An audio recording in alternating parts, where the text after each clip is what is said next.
Ai galera, hoje o vídeo é sobre um reparo simples, mas que vai exigir paciência e atenção. Esse carro aqui é meu, mas como eu estou usando a caminhoneta, a minha esposa tem usado ele há algum tempo.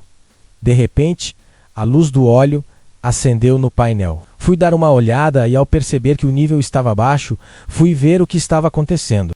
Quando deitei debaixo do carro, vi que tinha um furo debaixo da tampa do cárter. Como isso aconteceu?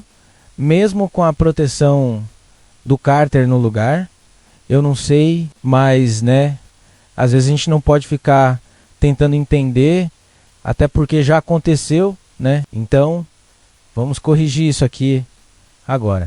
Antes de tudo, o primeiro passo foi drenar o óleo do carro. Agora, depois de esgotar o óleo e deixar o carro bem seco, comecei o processo de limpeza do cárter. Limpei bem a área ao redor do furo. Como o produto que vou usar é uma massa epóxi com carga metálica, é super importante garantir que não haja resíduos, nem gordura, nem nada que possa atrapalhar a aderência da massa. Lixa, escova de aço e desengordurante. Tudo para deixar a superfície bem preparada. A massa que vou usar é essa aqui, uma massa epóxi bicomponente reforçada com carga de aço, ideal para reparos em peças de ferro como essa. Ela tem uma alta resistência, então é a melhor opção para esse tipo de serviço. Ela é densa, bem espessa, então a aplicação exige um pouco de paciência. Com a massa pronta, comecei a aplicação. O truque aqui é apertar bem para garantir que ela preencha todas as fendas. O furo que encontrei não estava sozinho, tinha mais duas pequenas fendas por ali. Então, fui pressionando bem com o dedo, fazendo a massa entrar nas fendas, para garantir que tudo ficasse bem vedado.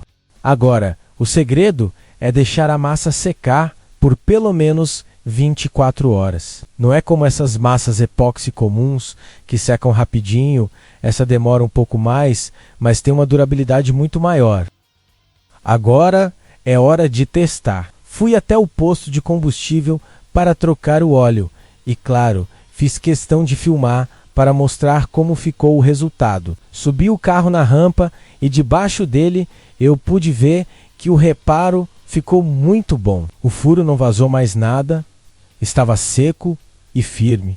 Então, galera, foi isso. Esse produto funcionou direitinho e o conserto ficou muito bom. Claro, é só o primeiro dia, mas a princípio está funcionando como deveria. Agora, vou seguir monitorando o carro nos próximos dias e vou mostrar mais para vocês aqui no canal. Não estou fazendo propaganda do produto, mas vou deixar o link para quem se interessar. E se alguém quiser comprar, o desconto já está aplicado. É só acessar por ali. Bom, galera, é isso aí. Aparentemente deu tudo certo, não vazou mais nada. E claro, sempre que eu tiver mais algum conserto no carro, vou filmar e trazer para vocês aqui no canal. Então, se inscrevam no canal, não percam os próximos vídeos e, é claro, compartilhem se acharem útil. É isso aí. Galera, todo mundo fica com Deus e até o próximo vídeo. Falou!